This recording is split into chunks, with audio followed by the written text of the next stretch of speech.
हाय hi hello, स्वागत आहे तुमचं माझ्या यूट्यूब चॅनल शीतल्स वर्ल्डमध्ये. तर आजचा व्हिडिओ केकचा आहे. हा एक थीम केक आहे.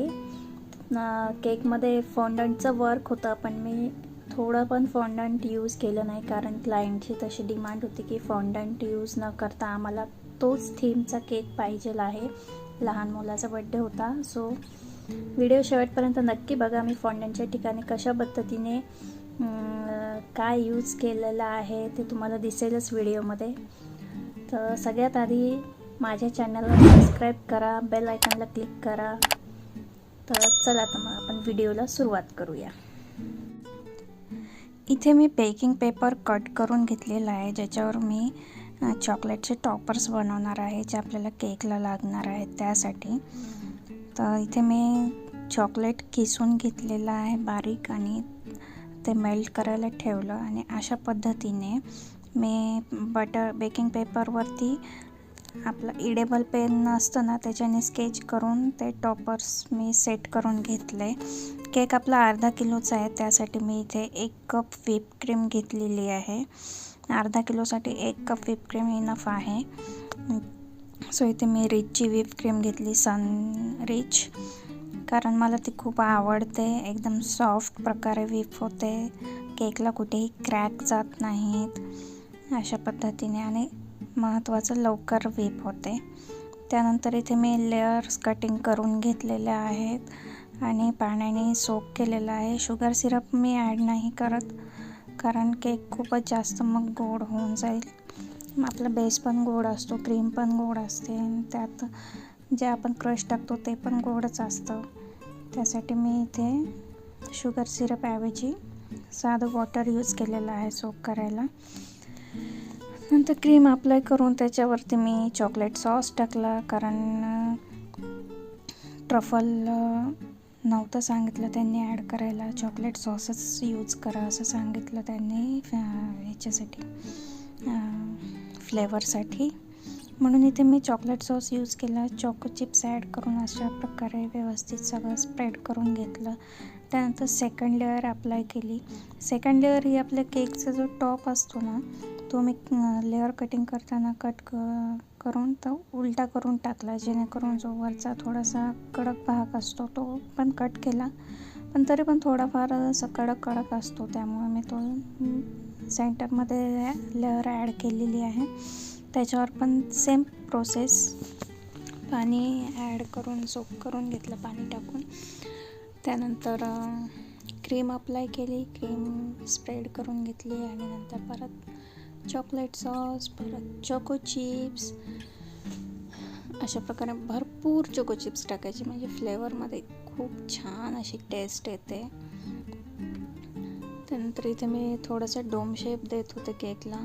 क्रम कोट केला, मी क्रम कोट करून घेतला व्यवस्थित, आणि अशा प्रकारे मी स्क्रॅपर थोडंसं असं फोल्ड केलं, जेणेकरून केकला डोम शेप येईल. आपल्याला थोडंसं असं डोम शेप पाहिजे आहे केकला, त्यासाठी क्रम कोट करून मी केक सेट करून घेतला अर्धा पाऊण तास. सेट झाल्यानंतर त्याच्यावर मी डिझाईन केली. ती कशा प्रकारे केली तुम्ही बघू शकता. मी इथे स्टार नोझल यूज केलेला आहे.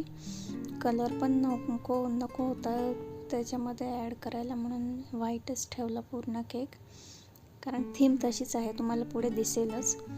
तसं तुमच्या लक्षात आलंच असेल की काय थीम आहे, टॉपर्स बघून, मी जे टॉपर्स बनवले आहेत ते बघून. तर अशा प्रकारे पूर्ण स्टार नोझलने मी केक कवर करून घेतला.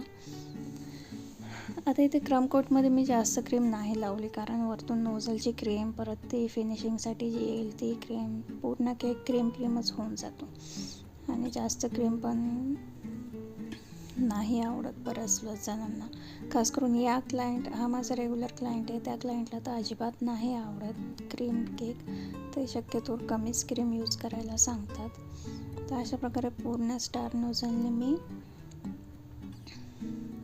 केक कवर करून घेतला. तुम्ही बघू शकता व्यवस्थित असा कुठेही आपला बेस असा दिसत नाही याच्याने. व्यवस्थित केक सेट झाला, टॉपर्स पण सेट झाले. मी ते इडेबल पेननी स्केच करून घेतलं, कारण साध्या पेननी जर ते ड्रॉइंग केलं असतं मी बटर पेपरवर, तर ते इंक चॉकलेटला लागून पोटात जायची शक्यता असते. त्यामुळे मी हे फॉन्डंटवरती जे आपण इडेबल पेन यूज करतो ना, तीच पेन यूज केली आणि मग मी हे चॉकलेट त्याच्यावरती स्प्रेड करून फ्रीजमध्ये ठेवून सेट करून घेतले. अशा पद्धतीने बघू शकता. आता तुमच्या लक्षात आलाच असेल हा केक कोणता आहे. तर हो, हा केक आहे पांडा थीम. अर्धा किलोचा पांडा केक आहे हा. तर अशा प्रकारे व्यवस्थित त्याच्या आईज, नोज सगळं मी लावून घेतलं. आता इथे क्रीम मी बोटाने लावत आहे, कारण जे चॉकलेट व्यवस्थित सेट तर झालं होतं चॉकलेट व्यवस्थित, पण वरतून थोडंसं असं खडबड होतं. ते व्यवस्थित मला प्लेन असं नाही सेट करता आलं. ते त्याच्यामुळे स्पूनने ते व्यवस्थित असं आईसचा राऊंड येत नव्हता. त्यामुळे मी ते बोटाने स्प्रेड करून त्याच्यावर एक चोको चिप्स ठेवून दिला. अशा पद्धतीने आईसचा लूक तयार झाला. बघू शकता आपला पांडा केक तयार झालेला आहे. फायनल लूक कसा वाटला हे मला कमेंट करून नक्की सांगा. आणि असेच नवीन व्हिडिओ पाहण्यासाठी माझ्या चॅनलला सबस्क्राईब करा, बेल आयकॉनला क्लिक करायला विसरू नका. व्हिडिओ कसा वाटला हे कमेंट करून नक्की सांगा. Thank you for watching.